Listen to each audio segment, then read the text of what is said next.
Harga sejumlah bumbu dapur di Kabupaten Aceh Jaya kembali mengalami peningkatan. Salah satunya yakni cabai merah yang melonjak hingga Rp60.000 per kilogramnya. Harga cabai merah di pasaran mulai terjadi kenaikan yang signifikan.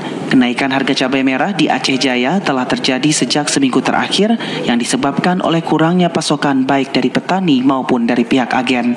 Seperti amatan TVRI di Pasar Lamno, cabai merah dijual dengan harga Rp60.000 per kilogram, yang sebelumnya hanya Rp45.000 per kilogram.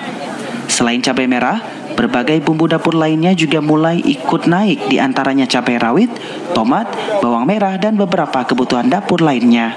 Atas kenaikan harga ini, para pedagang pun ikut mengeluh.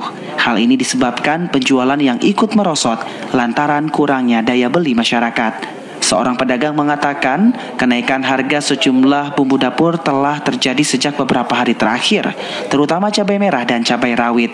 Menurut pedagang, kenaikan harga cabai di Aceh Jaya diperkirakan akan terus meningkat, lantaran stok barang menipis dan permintaan warga juga meningkat saat memasuki bulan Maulid. Saat ini cabai naik, cabai merah, cabai kecil naik dari 40 jadi 60. Itu harga cabai apa, Bang? Cabai merah keriting. Cabai merah keriting. Kalau untuk cabai rawit, Bang? Cabai rawit sama 60. Terjadi peningkatan ini sejak kapan, Bang? 4 hari. Baru 4 hari. Ada pengaruh nggak daya beli masyarakat? Ada. Kalau ini bengkak sekali orang nih. Untuk harga sembako sendiri nih, Bang? Ya, gimana untuk saya ini, Bang? Ya, untuk saya ini mulai naik. Harga cabai sudah mencapai harga 60. Tomat mencapai 13.000. Sementara bawang variasi. Abang selaku pedagang tahu nggak kenapa bisa naik harga saya ini, Bang?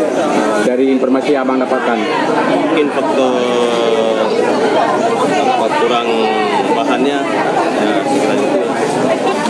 Salah satu penyebab terjadinya kenaikan harga cabai di pasaran karena beberapa daerah penghasil cabai dilanda cuaca ekstrim yang menyebabkan gagal panen. Pedagang berharap pemerintah setempat segera mengambil langkah-langkah yang diperlukan untuk mengatasi masalah ini agar stabilitas harga dan pasokan bahan pokok dapat terjaga dengan baik di masa mendatang. Dari Aceh Jaya, Musliadi, TVRI Aceh melaporkan.